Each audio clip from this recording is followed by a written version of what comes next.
I would like to welcome all of you to another talk at Around, where we are going to be learning about the new normal by Patrick Hanenberger.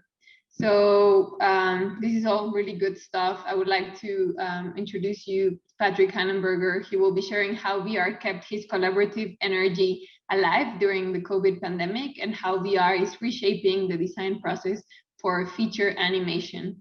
So without any further ado, welcome, Patrick. Hi, everyone. Thank you for having me. This is really exciting.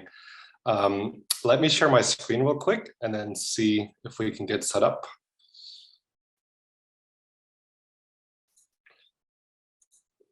There you go. Can everybody see the slide?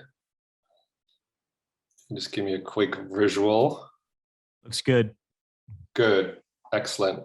Good. Just one more second. And then we'll be ready to go. 1 second. Okay. Let's get going. So I want to talk to you today about what I call the new normal, which is kind of the state of the industry. Sorry Yeah. to interrupt. We can still see your interface, the Zoom menu. I don't know if you click escape or something, you might hide it. Let me see. How about that? There you go. That works. Is that better? Yay. Yeah, Zoom and Keynote don't like each other, so thank you for pointing that out. So today I will be talking about, like Daniela mentioned, how I dove into VR collaboration and how that really fueled my creative energy during the pandemic, and how I'm actually using VR right now on my current work to kind of reshape the way I design animated films. So just before we dive into it, a couple of words about me. My name is Patrick Hanenberger, and I work as a production designer. I work with my partner, Margaret Wooler, and together we are a design team, and we go by the name the Neuland. Together we've worked on feature films like The Croods, How to Train Your Dragon, Rise of the Guardians, Turbo, Lego Movie 2, recently Arlo the Alligator Boy. So lots and lots and lots of family content, family movies, big productions with lots and lots of people. I'm also a design educator. So I'm a professor at the Art Center College of Design in Pasadena, where I teach a whole gamut of different classes, ranging from visual communication to recently virtual reality, but also production design and world building classes.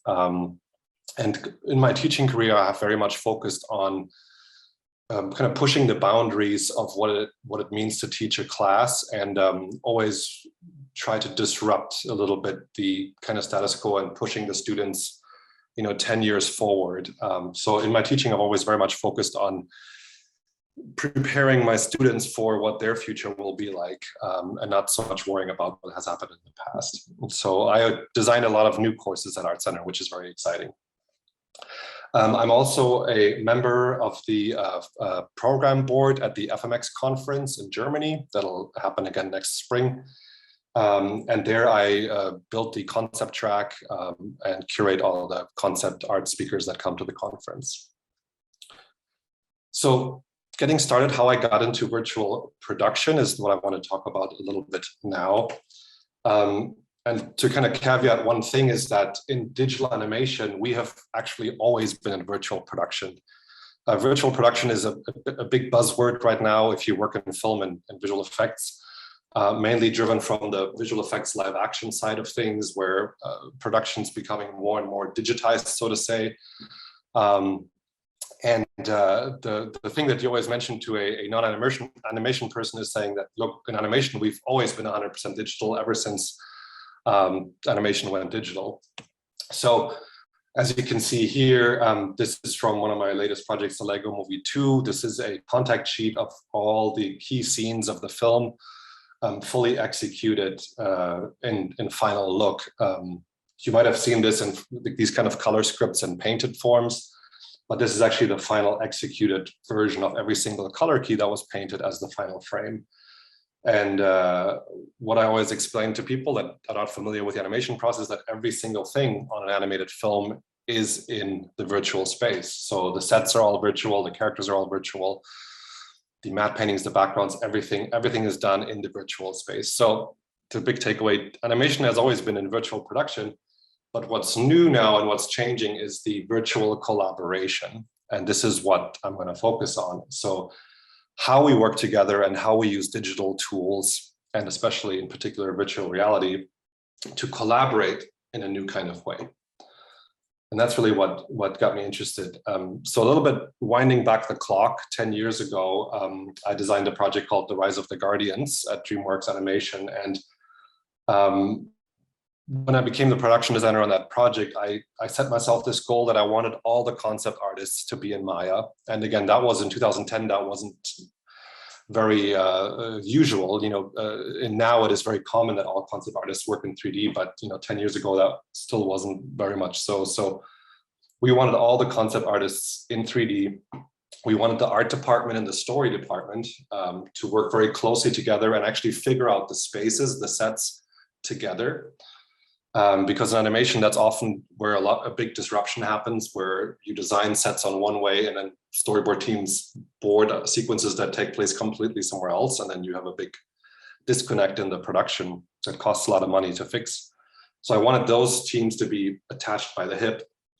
And I wanted to be able to go on virtual set. I wanted to be able to take the director and the camera team onto our sets that we're building and have in-person communication about what we're looking at in the virtual space.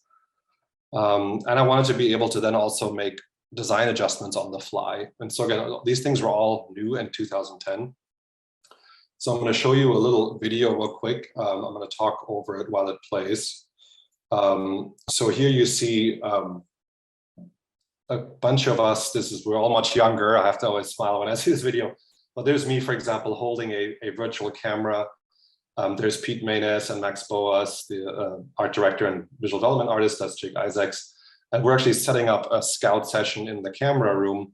And what we're doing is we're looking at a very low-res model of a movie set and talking about basically what a difference it makes to hold a camera by hand rather than driving it by a mouse.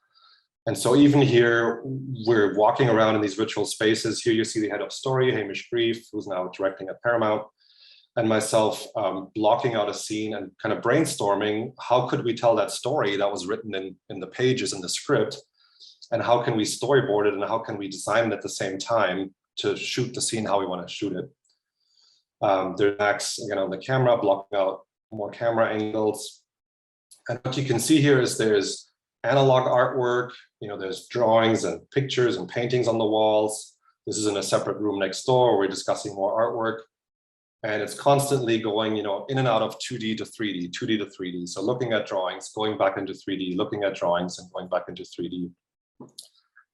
And this is a process that we really fell in love with on this project, is that we really wanted to, be in a virtual space at all times and scout cameras and scout locations on this movie.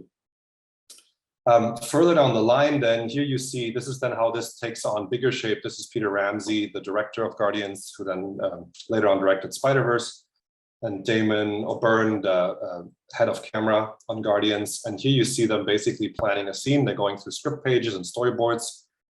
There's myself and Damon on the camera. Oops, I'm so sorry. I knew this would happen. Let me just go back real quick. So there's Damon and myself talking out a scene.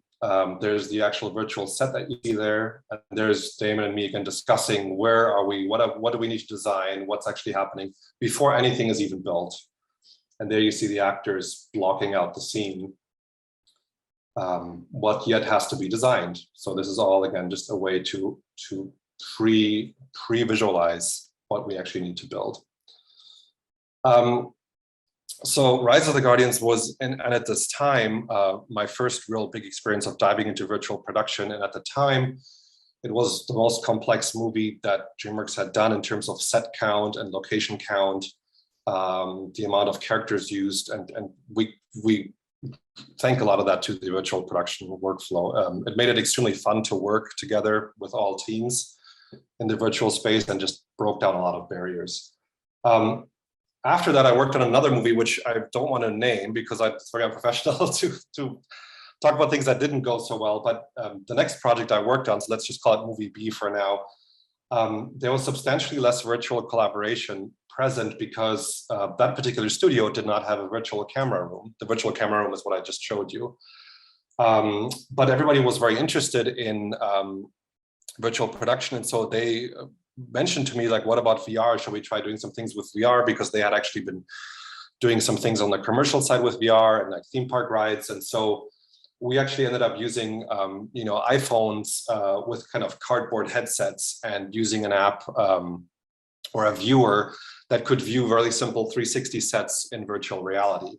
And that was awesome because we could really design a set and render it and make it look pretty and then put on the goggles, and it felt like we were standing in the set. However, it was very heavy on the prep work. A lot of work was needed to actually get this setting going. And we weren't able to do any location scouting because it was only one user at a time. So only one person with the headset. You couldn't really bring any other people into the room. It was a single viewer experience. So you had to kind of describe what you were seeing on the screen, and hence a lot less virtual collaboration. The movie I worked on after that, there was no virtual collaboration. And this really, really, really solidified my opinion about how important it is, because with that project, there was a very different focus. There was a focus on story until the very last second, meaning that there was lots of rewrites and lots of reworking of what the characters were saying, and the sets were not so important. There was a lot of focus on merchandise that was being produced along with the film. And there was a lot of focus on the very, very last, when the images were all rendered on the final, like how does the actual frame look from a pixel point of view.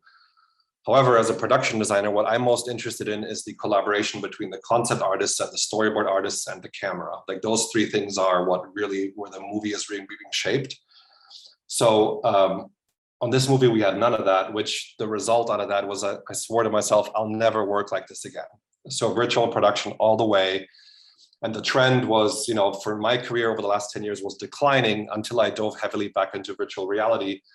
And I took a temporary job for about 1 year at a VR studio where I worked as an art director. And so this was after I had shipped that really big project. I said, okay, I want to go really back a few steps and work on a tiny scale. So this was with an independent studio, just a handful of people, like 5 people.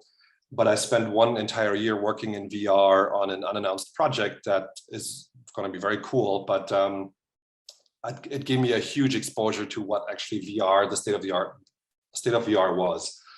So through working with that team, I quickly learned about what's out there and what kind of programs. I learned about social VR, which I didn't even know existed.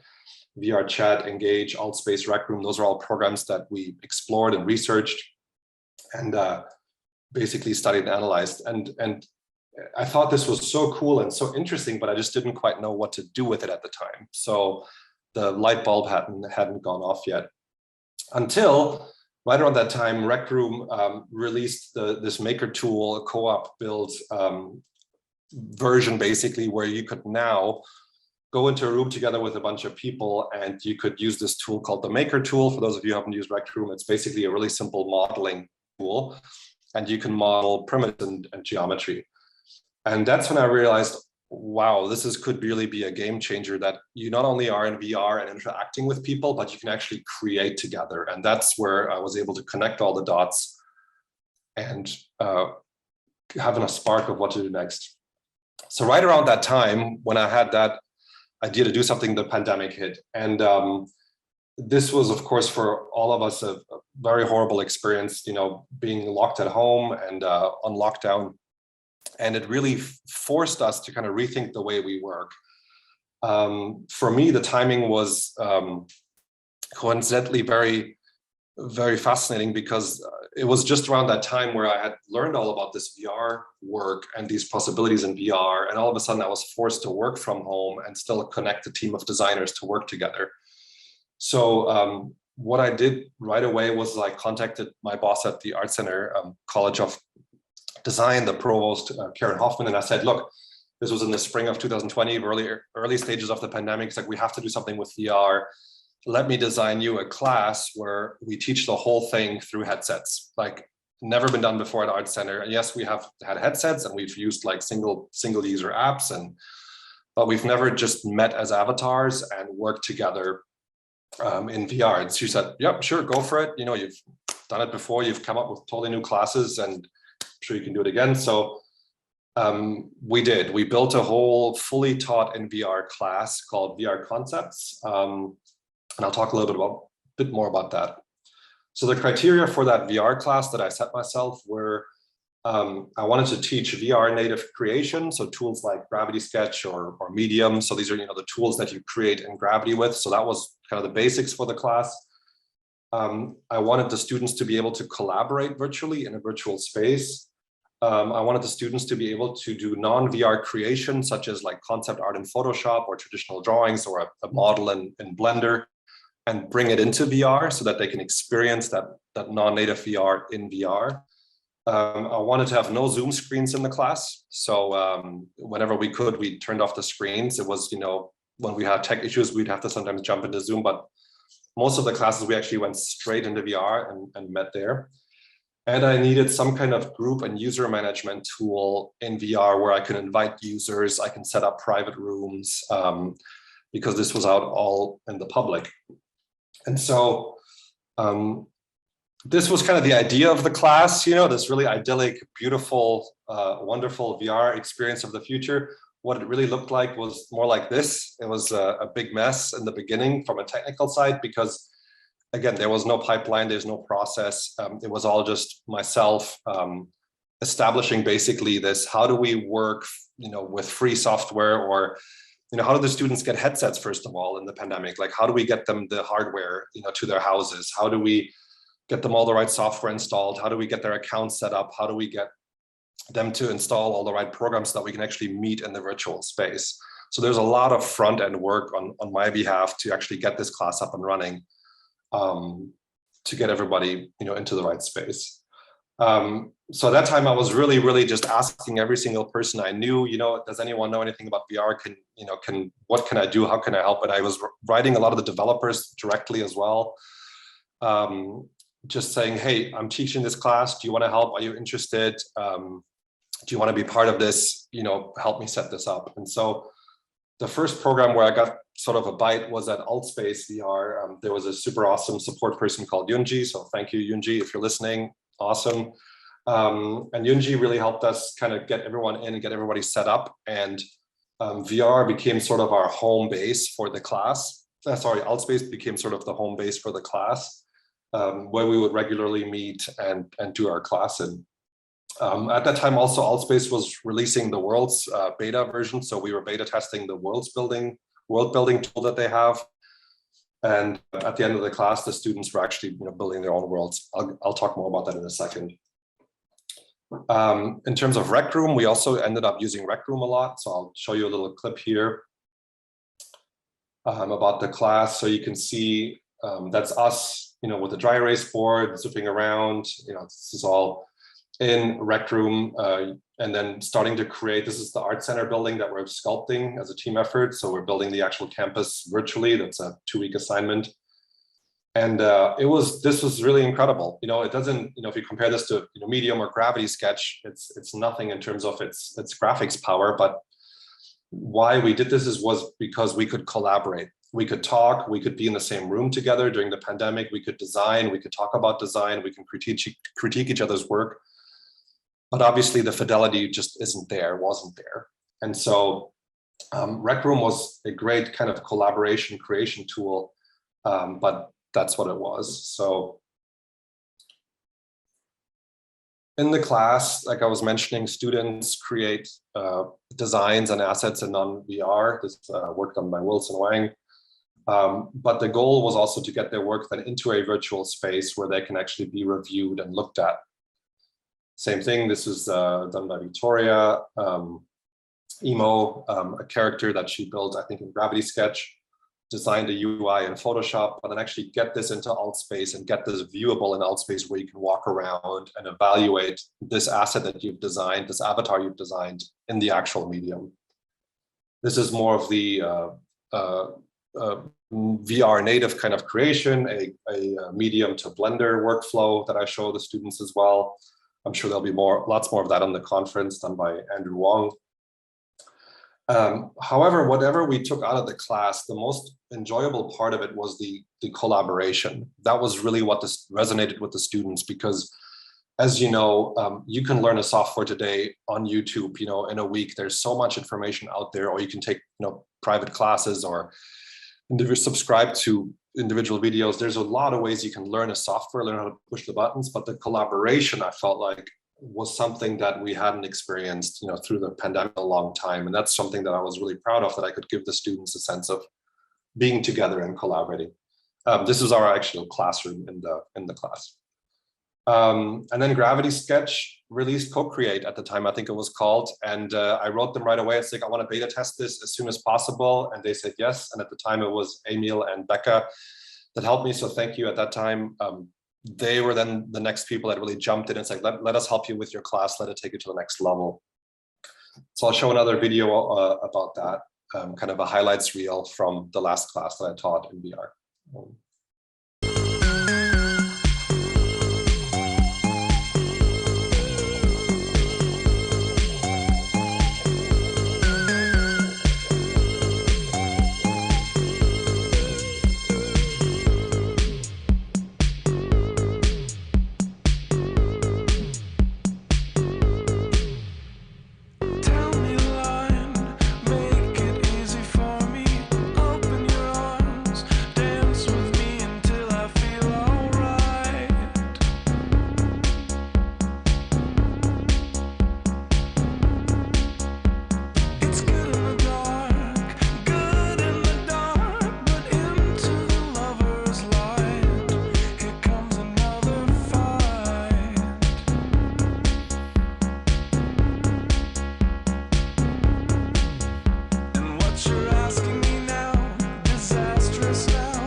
So I can change, we can change. Again, the class really started to take on shape and change when we introduced the collaboration aspect of Gravity Sketch into this, and really started to pick up and become, because now we could actually design on a professional level and collaborate at the same time.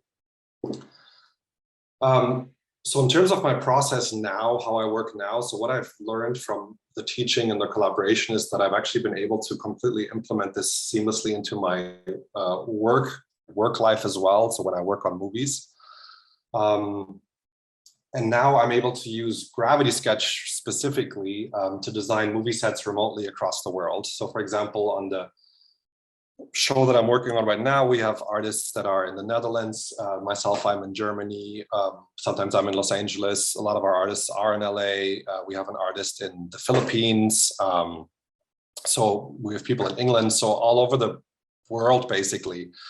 And we're able to collaborate beautifully, and especially through the pandemic, using Gravity Sketch. But Daniela told me not to make this a commercial about Gravity, so I'm not going to talk more about Gravity at this point, but let's talk about my project. So I'm not able to show you any of my work that I'm obviously working on right now because it's all under non-disclosure. So I made a little fake project for you just to showcase you the process and how I use Gravity Sketch. So just keep in mind as you see this is not to the scope of what a movie production would be, but it kind of shows you the right amount of detail in terms of the tools. So this is a sample project that I have in my portfolio called Hyperlight Valley. It's kind of this is concept art that I've done for the project. The idea is that this is an old side scroller game based on like a 1990s 16-bit technology. That's just kind of the era that I grew up in, and I'm very fond of it. So the first clip I'm going to show you is using Gravity Sketch to review traditional artwork in group settings, just like at a physical studio. So if you see this, there's myself and there's 2 other people in the room here. And what we're doing is we're actually reviewing 2-dimensional artwork as if we're standing right in front of it. And just that alone is so powerful. If you can stand in front of a canvas that's the size of an IMAX theater screen, that is more powerful than being in the biggest screening room at any movie studio. So now having the ability in VR to put on the goggles and then make your art canvas, your artwork, 100 feet wide is really, really impressive, just to review concept art that way. Another great way is obviously you can work on designs interactively as if you're standing in front of a dry erase board. So there we are critiquing each other, giving feedback, working on changes, in real time, explaining things. And again, this is people from all over the world working together. So this is a lot more efficient. It's a lot more fun. It's a lot more immersive, even when it just comes to 2D material. And obviously the speed at which you can ideate then right on top of this is tremendous. So I use Gravity Sketch right now literally just as an art room to review 2-dimensional artwork in it, because I just love the way it looks when you make a painting really big and you stand right in front of it, how big and how good it feels. Back in the day, at the movie studios, we would make large printouts, so to get that kind of same effect, but you would be limited to 2 meters maybe. So the power of the virtual art room is that you can do group art reviews across the globe. You have an IMAX type experience of artwork. You have instant collaboration and exchange of ideas on the fly. And obviously, you're really streamlining the communication here. It's not that you are emailing someone an image with some notes on it that then gets lost in some inbox somewhere. It's all in real time. It's right there. And it's as if you're sitting in the same room together working on a canvas. The second way that I use Gravity Sketch in my professional work now is through traditional modeling. So this next clip here just shows you how we model directly on the fly. So here again, calling out a detail on the concept art. Hey, can we work on this a little bit? These details here, these tentacles, I want them kind of to look like this. Okay, let's get to work and start sculpting. And then there we are, the 3 of us working at the same time, doing that, what we just said we would do. So I believe this is Jaren here doing some sculpting. Very effective. The other artist is Nico and myself. We're in there modeling now just directly on the fly. And again, you've seen this and you're familiar with this, so this might be a bit redundant, but what I want to highlight is for a production designer or an art director or a director, it's you're basically completely making the process of giving like formal reviews, you're making that irrelevant, because there's no more need for really reviews. You just work now, you just make the thing right in front in real time. So this idea of having like large renderings and presentation pieces and then sending those to someone and then doing notes on top of that and sending it to 5 more people. The way we work here is we just have fun and we just build the thing right in front of real time. And if I don't like the way something looks, I can just change it right in front of the artists. So what the virtual modeling room eliminates is this over-the-shoulder workflow. For any artist of you who's sat on the box before, there's nothing worse than the art director hovering over your shoulder and kind of pointing at the screen. It's very frustrating. It eliminates the screen share workflow, which is very frustrating for the art directors. So for us, because it's impossible to explain to a sculptor or modeler, rotate it 3 degrees more that way, tilt it up a little bit more, make it a tiny bit bigger. That's very difficult. It takes a very long time to work that way. So now that's gone. And so you're increasing the speed dramatically by collaborating and evaluating designs in real time. The next clip I wanted to show you is talks about scale. So scale is very important when you design movie sets, because for example, if you look at something like a product, like a backpack or a bicycle or a shoe, usually there's a very limited range of how you see that thing. So you see a bicycle usually from looking down at the handlebar, or you see it kind of from the side when it drives by. Or a backpack you usually see when you're standing sort of close to a person. But a movie set, you have massive shots where you see the whole thing. You know, think of like a Star Wars movie, like a big space station, a big establishing shot. And you go down to like the level of a keyhole or a button. And so anywhere in between there, you have to design towards multiple different scales to make sure the frame looks good. And Gravity has an awesome ability just to zoom in out of scale, you know, to make yourself smaller and bigger in relation to the world. That is an incredible tool for designing movie sets. So here you see the set kind of in a you know, this is a rough drawing that we did for the set just really before we started building it. But you can talk about the whole thing or just that little cockpit there in detail. So here, you know, you have to make sure this whole set looks good when you see it in a wide shot like this. And that's very impressive. And you might be sculpting on some of these tentacles and this ship at this level. But you also have to make sure that, you know, a button inside this tower that is a control panel also looks good. And so with this little zoom in, what I just wanted to show you is, you know, I'm making myself smaller, smaller, smaller. I'm going deeper and deeper into the world, deeper and deeper into the world, deeper into like ant size. So now I'm really, really tiny, but I'm now actually the size of a human because this is all built to human scale. And look, there's two artists in there working on the sets. There's Jaren and Nico working on something. And again, that's something that seems mundane, but it's a complete game changer for my workflow, because we're now working at micro scale and at macro scale all at the same time, because I have the ability to scale myself down to ant size, big to like overview size, and can get down to a level of detail where I'm literally like designing buttons. So this is something that is really, really, really incredible, helpful for when we design our sets, because we can evaluate them as a whole and at a tiny detail level. And for movies, that means that you're really truly representing the design in the correct context. You know, when you're designing a landscape, you have to be able to see the whole thing. When you're designing a button on a control panel, you have to look at it in the whole way. And concept art is fantastic, but sometimes it's a bit misleading of what the actual shot will be. So with BU being able to change your scale so fluently, it's a fantastic tool. And it avoids a misunderstanding of size relationships, which again, in film production is, especially animation, is very, very important because it can create a lot of unnecessary cost. So the last clip I'm going to show you is the camera scouting, and that's probably, I think, the most important aspect for me of Gravity in my workflow right now, is because it kind of combines all those videos that I showed you in the last half hour, the teaching and the stuff I did on Guardians. All that has now been compressed basically into my headset. So I can do all those things where I used to have the entire room and all the printouts and all the people.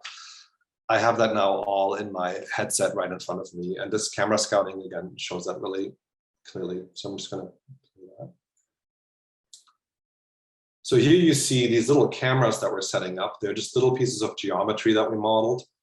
And when I read a script page or I look at a rough storyboard, I always think of it in terms of a scene that I have to build. I have to build all the sets that go into that scene.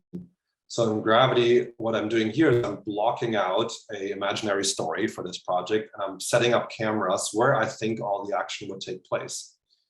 And when I've done that, I then bring myself down to the level of the camera, roughly, and I start composing. So there's me, Patrick, and I'm moving things around very interactively, which again, in a traditional 3D program that would take, you know, way, way longer. And I use the actual camera tool quite extensively. I love how you can change the focal length, and now you can change the depth of field as well.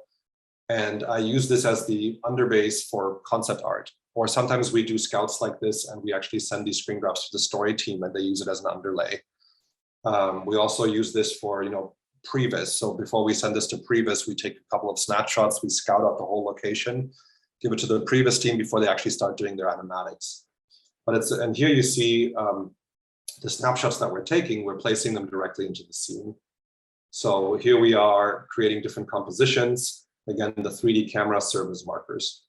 And as I'm sure you're familiar, Gravity, you have the lighting tool, which is again incredible. You can just change the light direction interactively at any time. So you can compose even light and shadow on the fly, which again is incredibly important for my job. So the fun part about this is that you're really on set. You're really in the movie design world at all times. You're in the art room and you're on set at the same time. And I just love working that way because it really converges, a lot of different departments that I would have worked with before. So again, here you see me just cleaning up a little bit these compositions.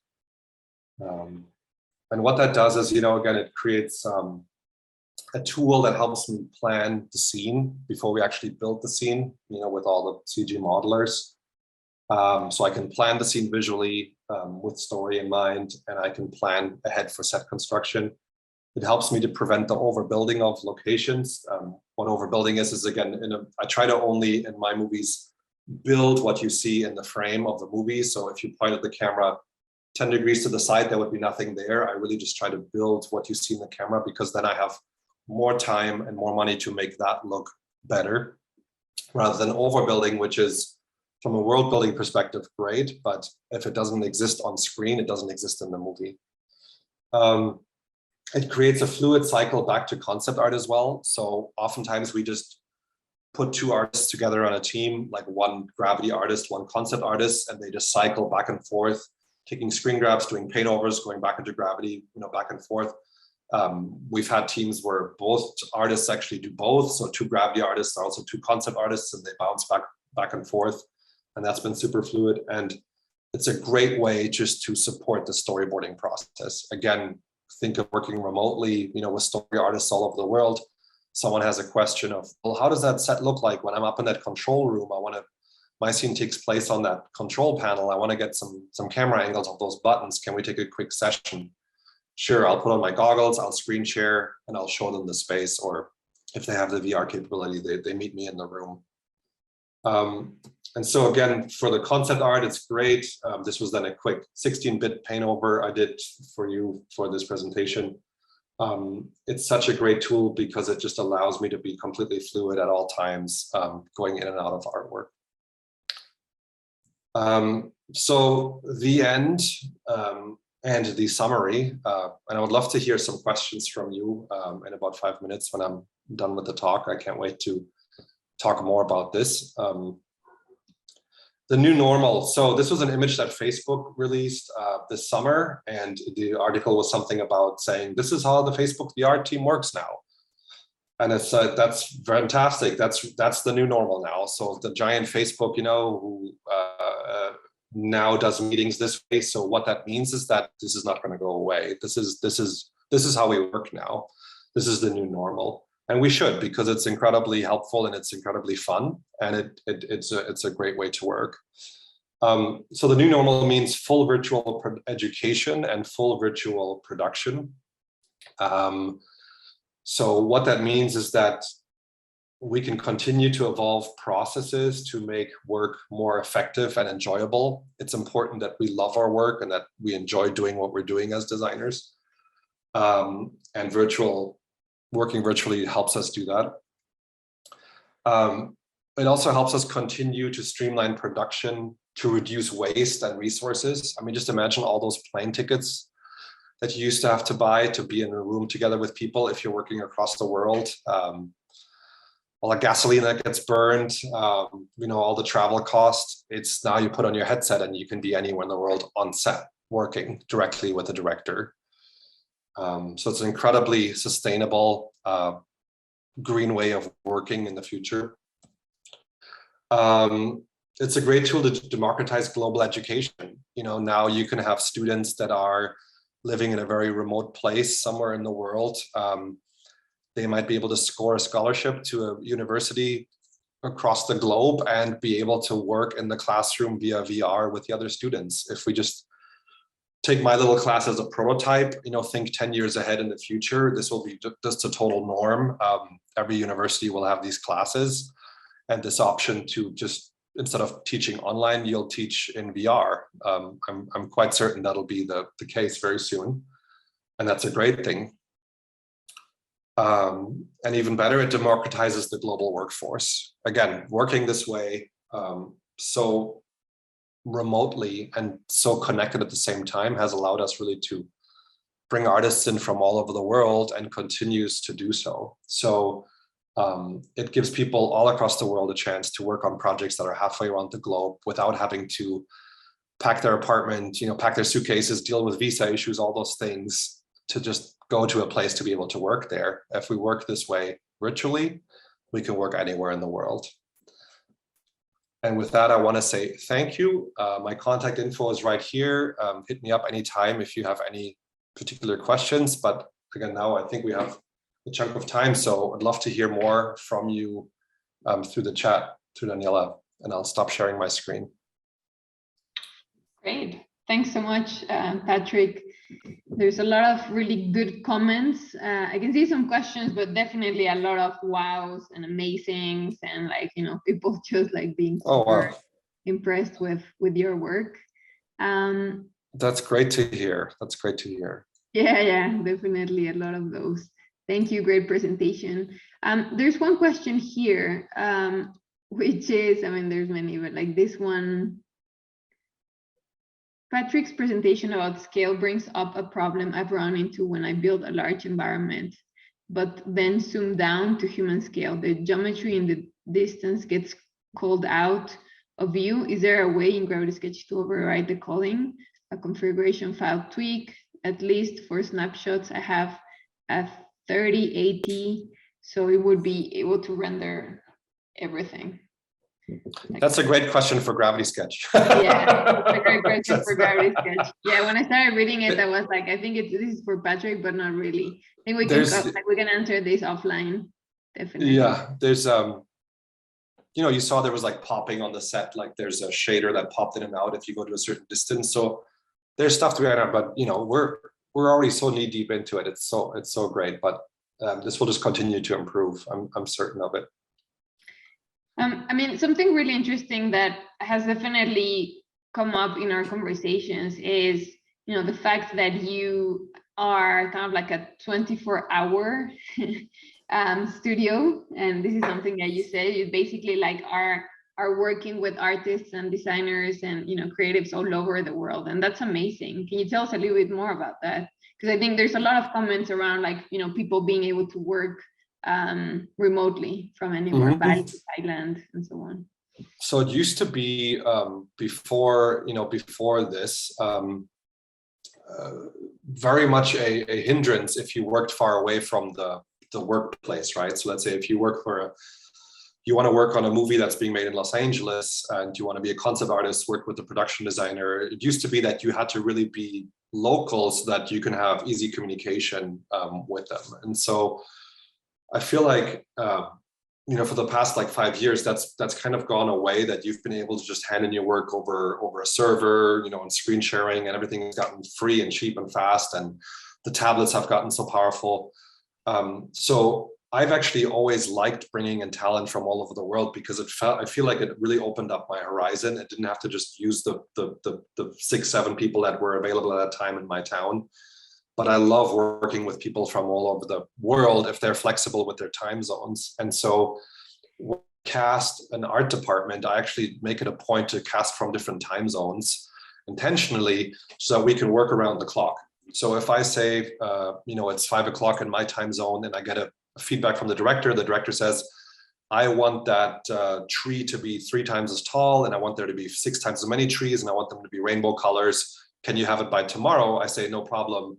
Even though it's almost, finishing time here, I'll call up my artist in the next time zone saying, hey, we need to do a quick fix. Can you jump on this real quick? Sure, no problem. They work through the night, and then they hand it in the next morning, and then you actually have done the change. So for a boss, that's very appealing, and it avoids overtime and stressful crunch. So I don't crunch, so I don't like to crunch. So it's So much rather have that pinball-like artwork around the world. And some people hate working that way. You know, I've worked with directors and producers that know they only trust this one artist, that they want to like sit next to them when they draw it because they only trust that person. But that's just not how I work. I work much more as it's the team. The team is it's just like a sub team. It's a collective, and we are the design crew, and we report collectively to the director. I'm the translator between the director and the concept artists. And so I only see benefits for people now with, good technology, that you work in different places. So I hope that answers some of that. So I really enjoy hiring people from all over the world. It makes the inspiration bigger as well. They bring back different cultural backgrounds, and it just makes the conversation very interesting. Can I answer a question too? I see one about my students in the VR class. Yeah, go for it. Yeah, like, if I see something, I'm just poking around. I don't know. There was a question about if all my students were physically in a lab for the VR class, and the answer is no. They were all in their apartments. So that was the challenge, right? That I had 10 people that didn't have headsets, and Co-Create did not exist at the time. So I want to just point that out. That's why this is not a Gravity commercial. We kind of band-aided it together out of like social media apps and stuff that was available. Taped together is the right word. But no, they were all in their individual studios. And so yes, there were bandwidth issues at some point. Some people had to increase their internet speeds, but it wasn't too bad. It was more just during the pandemic, there was, especially in California, a lot of power outages because all of a sudden everyone was at home, like using all this. So fuses were blowing out, and then all of a sudden everyone was using the internet. So the cable companies had to like get faster routers into people's homes. And so, but it wasn't anything that held us up, because as long as if you're doing like the high-end VR, right? Like the high-end gaming or the high-end sculpting, this low poly stuff doesn't take up too much bandwidth. So you can actually work quite easily remotely that way. Yeah, that's also answering some of the questions that we had here. Mm-hmm. Comments on your previous answer, genius, of like just, working around the clock. There's another comment here, like, are you offering VR classes outside of the school? Oh, maybe. Let's talk. Yeah. Maybe through Gravity. We have to have a conversation. Yeah. And then there's maybe. I would like to at one point be an independent educator. So I'm working towards that. I just see the use of it, but yeah, so stay tuned. Awesome. Oh, this is a good one. How would you deal with security and privacy issues, like projects you are working on with overseas artists and staff? How do you prevent them from taking your idea and disappearing, and you can do nothing about it due to different patent laws? That's a danger for working remote, for sure. You cannot avoid it. You cannot work on it. But I feel like if someone wants to steal something, there's always a way. So you just have to point a camera at a screen, and then you can email it out, right? So even if you had a studio and you cannot take the work physically from the computer, I know people in the past have, gotten in trouble, and it's very strict. But there's always a way. So it's unfortunately not, the people that you work with sign contracts, so they're legally bound to not doing that. So if they do that, you pursue them. So it's never happened to me that anyone has leaked anything, or knock on wood. But I know of cases, friends of mine and outside and in the industry for sure, where that does happen, but it doesn't. Like I said, that can happen whether you are remote or in person. And then we can end, we could just carry on with this conversation. And I have so many kind of like questions for you, but I think we're getting to the end of the time. We're wrapping up with this joke question from Brian. Did the B movie use a virtual camera similar to that of Race of the Guardians? This is kind of a joke question, but the flying scene in the park was really well done. Also, would you be able to test a shot like that in Gravity Sketch? The B movie. So the B movie, the movie with the bees, I worked on that one too, or the movie number B in my presentation. I think it's probably the movie number B in my presentation. No, like the B movie. It is like the well. Oh, I see. Sure. No, on the B movie, we did not use any virtual camera rooms. That was all done traditionally in Maya previs, and I actually did a little bit of that myself as well. And I wasn't the production designer on that. That was Alex McDowell and Christophe Lautret. But I worked a little bit on that movie as a concept artist, and I actually kind of previs the scene.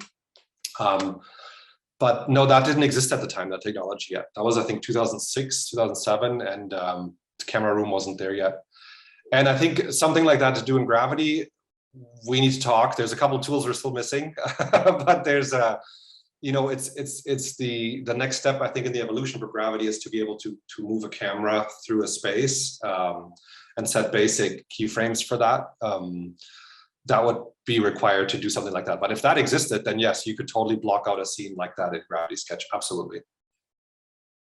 Great question. And then final one, does the Neuland take interns? If so, in person or virtual? Do we take interns in person or virtual? Virtual for sure. Actually, all of our interns have been that worked for Neuland. So with Margaret and me, they've always been virtual.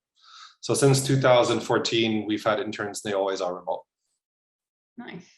Well, yeah. You have Patrick's details, so if you're interested, just get in touch with him. Thank you so much, Patrick. This was like amazing, really inspiring, and yeah, he's over in Germany, so it's like, yeah, beginning to be a bit late for him.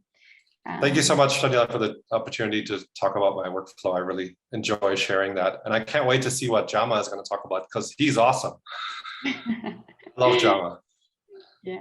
All right. Well, thank you, Patrick. Thank you very much. Next presentation is Jama in about 8 minutes. See you there. Bye bye. Thank you. Bye. Thanks. Bye.